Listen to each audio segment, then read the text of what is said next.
கர்த்தருடைய பரிசுத்த நாமத்துக்கு ஸ்தோத்திரம் உண்டாவதாக. நியாயாதிபதிகளின் புத்தகம் 13வது அதிகாரம் அதனுடைய 12வது வார்த்தையிலே நாம் இப்படி வாசிக்கிறோம். அப்பொழுது மனோவா, நீர் சொன்ன காரியம் நிறைவேறும் போது அந்த பிள்ளையை எப்படி வளர்க்க வேண்டும், அதை எப்படி நடத்த வேண்டும் என்று கேட்டான் என்று காணப்படுகிறது.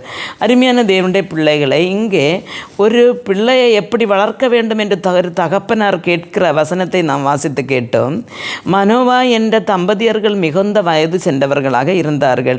ஆனால் அவர்களுடைய கர்த்தர் இந்த இஸ்ரவேலை பெலிஸ்தியருடைய கரங்களிலிருந்து விடுவிக்க ஒரு புத்திரனை கொடுக்க வேண்டும் என்று கர்த்தர் தீர்மானித்தார். அப்படி மனோவா இல்லாதிருந்த நேரத்திலே தன்னுடைய மனைவி இடத்திலே ஒரு தூதன் தோன்றி சொன்னான், உன்னுக்கு ஒரு குழந்தை பிறக்கும், அவன் கர்த்தரிடத்திலிருந்து வருகிறவன், அவன் நசரேய விரதம் உடையவனாக இருப்பான், அவனுடைய தலையில் சவரகன் கத்தி தொடக்கூடாது, அவன் இந்த மதுகள் ஒன்றும் அருந்தக்கூடாது, இப்படியெல்லாம் காரியங்கள் அந்த பிள்ளை எப்படி வளர்த்த வேண்டும் என்று சொல்லிக் கொடுக்கிறார்.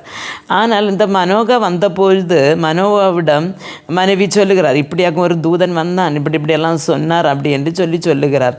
ஆனால் மனோவா அந்த இடத்துல இல்லாததுனால அவர் ஜெபிக்கிற ஒரு ஜெபம் உண்டு. இந்த 13வது அதிகாரம் நாம் 8வது வார்த்தையிலே வாசிக்கும் பொழுது அதை பார்க்க முடிகிறது.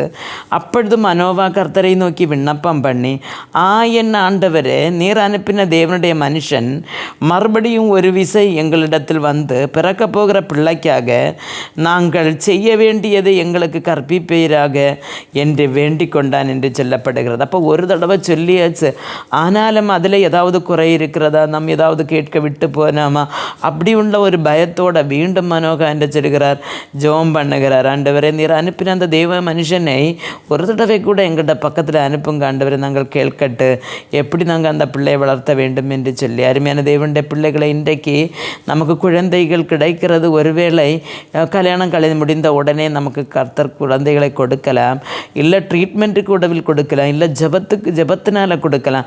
இப்படி பல முறைகளிலும் கர்த்தர் நமக்கு குழந்தைகளை கொடுக்கிறதுண்டு. அது அவருடைய பிள்ளைகள். ஆனால் நாம் நல்ல முறையில் வளர்த்துவோம் என்று சொல்லித்தான் கர்த்தர் நமக்கு பிள்ளைகளை கொடுக்கிறார். அவர்களை வளர்த்தது எப்படி வளர்த்த வேண்டும் என்று சொல்லி ஒவ்வொரு பெற்றோர்களும் தேவனிடத்தில் கேட்க வேண்டியதாக இருக்கிறது. இல்லாவிட்டால் நாம் தேவனுடைய சமூகத்தில் ஒரு நாள் போய் கணக்கு கொடுக்க வேண்டி வரும். நாம் தேவனுடைய சமூகத்தில் நிற்கும் பொழுது நம்முடைய பிள்ளைகளை அவருடைய இஷ்டத்துக்கு வளர்த்தினேன், இல்லைன்னா அவன் கேட்டது போல கொடுத்து வளர்த்தினேன், அல்லைன்னா அவனை நான் அள வைக்காமல் நடத்தினேன், அவனுக்கு வேண்டியதெல்லாம் வாங்கி கொடுத்தேன், அது ஒன்றும் நாம் தேவனுடைய சமூகத்தில் சொல்ல முடியாது. கர்த்தருக்குன்னு சொல்லி நம்முடைய ஒவ்வொரு பிள்ளைகள் மேலும் ஒரு சித்தம் உண்டு. அதை நாம் கர்த்தரிடத்தில் கேட்கும்போது கர்த்தர் நமக்கு சொல்லி தருவார். எனக்கு குழந்தை வயிற்றில் உருவான போது என்னுடைய புருஷன் என்னுடைய சொன்னார், நமக்கு பிறக்கிறது ஒரு ஆண் குழந்தையாக இருந்தால் தேவனுடைய பணிக்கென்று நமக்கு விடுவோமா அப்படி என்று கேட்டார். நானும் ஓகே சொன்னேன். ஆனால் பிறந்தது ஒரு ஆண் பிள்ளை, கர்த்தருக்குள்ள பிள்ளை வந்தது என்று நான் நினைத்தேன். ஆனால் அதை எப்படி வளர்த்தன நான் சொல்லி கொடுத்தால் தவறாக இருக்குமோ, அப்படி ஒரு நினைவு என்னுடைய இதயத்தில் இருந்ததினாலே நான் ஆண்டவரோடு ஜெபிக்க தொடங்கினேன். ஆண்டவர், இவன் என்ன செய்ய வேண்டும் என்று நீர் அவனோடு பேச வேண்டும், நீர் அவனை கற்பித்து அவன் வழியில் நடத்தணும் அப்படின்னு சொல்லி அந்த நாட்களில் நாங்கள் அவனை ஒரு லுத்தரன் மிஷன் பாஸ்டராகத்தான் பார்த்தோம். அதுக்கு பிறகு நாங்கள் அவனை ஒரு ஆவிக்குரிய சபையில் பாஸ்டராக பார்த்தோம். ஆனால் தேவனுடைய திட்டம் வேதாக இருந்தது. நான் ஆண்டவர், அவனுடைய திட்டம் அவனோடு பேசும் என்று கேட்டுக்கொண்டது போல அவன் இன்றைக்கு அவன் மிஷனரியாக அவன் இருக்கிறான். கர்த்தர் அவனை மிஷனரியாக மாற்றினார். அருமையான தேவனுடைய பிள்ளைகளை, நம்முடைய பிள்ளைகளுக்கு மேலே நாம் ஒரு திட்டம் வைத்திருக்கும் போது கர்த்தருக்கு வேறொரு திட்டம் இருக்கும். கர்த்தருடைய சித்தம் செய்தால் தான் கர்த்தருடைய ராஜ்யத்திலே போக முடியும். அதனால் நான் என்னுடைய பிள்ளையை நீர் தந்ததை நான் அந்த ஒரு தளந்து கிடைத்தவன் கொண்டு குழித்திட்டது போல என் நீர் எனக்கு தந்த பிள்ளையை நான் அவனை இஷ்டப்படி வளர்த்தினேன், அல்லனா அவன் போக்குக்கே விட்டேன், அல்லனா என்னுடைய பண செல்வாக்கு வாக்குகள் எல்லாம் வச்சு நான் அவனை நல்லாக பார்த்தேன், அப்படி சொல்லுகிறதல்ல.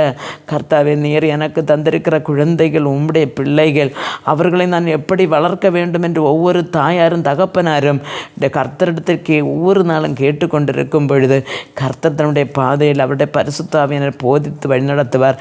இன்றைக்கு அநேக தகப்பன் தாயர்கள் அழுகிற ஒரு காரியம், என் பிள்ளைகள் நான் சொல்லுகிற கேட்கல, அவர்கள் இஷ்டப்படி நடக்கிறார்கள் அப்படி என்று அழுகிறவர்கள் தான் இன்றைக்கு அநேகர். அருமையான தேவனுடைய பிள்ளைகளை, வயிற்றில் இருக்கும் பொழுதே ஒரு தாய் தன்னுடைய பிள்ளையை கர்த்தருடைய கரங்களிலே கொடுக்கும் பொழுது அவருக்கு சித்தப்படி உருவாக்கி அவருடைய எண்ணங்களை அவருடைய சுபாவங்களை அந்த பிள்ளையின் மேல் வைத்து அவர் பிறக்க செய்வார். பிறகு அவருக்கென்று அவர் சித்தம் நிறைவேற்றுகிற ஒரு பிள்ளையாக ஆவியானவரை வழி நடத்துவார். அதனால் அருமையான தேவனுடைய பிள்ளைகளை, உங்களுடைய பிள்ளைகளை, பேர பிள்ளைகளை கர்த்தரிடத்தில் ஒப்புவித்து ஆண்டவர் அவர்களோடு பேசும்படியாய் அவர்களை நடத்த வேண்டிய வழிகளை, புத்திமதிகளை எங்களுக்கு தாரும் என்று சொல்லி கேட்டு ஒவ்வொரு நாளும் ஆண்டவருடைய பாதையில் நடந்து வர கர்த்தர் நமக்கு ஒவ்வொருவருக்கும் கிருபை அருளுவாராக.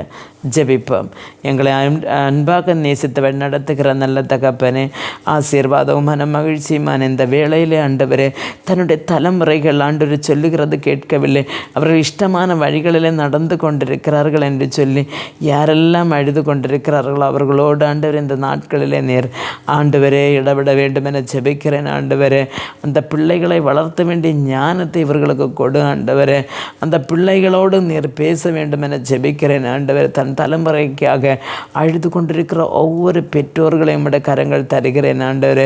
உம்முடைய ஞானத்தை வாங்கி உம்முடைய ஞானத்திலே உமது பிள்ளைகளை நடத்த, உம்முடைய ஞானத்திலே ஆண்டவரே இப்போ சகலவற்றையும் செய்ய கர்த்தாவே நீர் கிருபை அருளும் ஆண்டவர். அது உம்மோடு கேட்டு பெற்றுக்கொள்ளத்தக்கதான ஜெப வாஞ்சை இவர்களுக்கு கொடுத்தரலும் என்று ஜெபிக்கிறேன் ஆண்டவரே. அப்பா, இந்த உலகம் ஆண்டவர் சீக்கிரமாக அழிவுக்கு நேராக ஓடிக்கொண்டிருக்கும் பொழுது ஆண்டவரே, நீர் தமக்கு ஆண்டவரே இப்போ இந்த பிள்ளைகளை, இந்த வாலிப பிள்ளைகளை, இந்த சிறு பிள்ளைகளை, இந்த முதியவர்களை உமக்கென்று நீர் விழித்து வேர்தரித்து உம்முடைய பாதையில் நிறுத்தி உம்முடைய ராஜ்யத்தில் வந்து சேரும் வரையிலும் கரம் பிடித்து வழி நடத்துங்க இயேசுப்பா. கர்த்தராகிய இயேசு கிறிஸ்துவின் நாமத்தில் வழி ஜெபிக்கும்போது ஜெபத்தை கேட்டு பதில் தாரன் ஜீவனோட தகப்பனே, ஆமென்.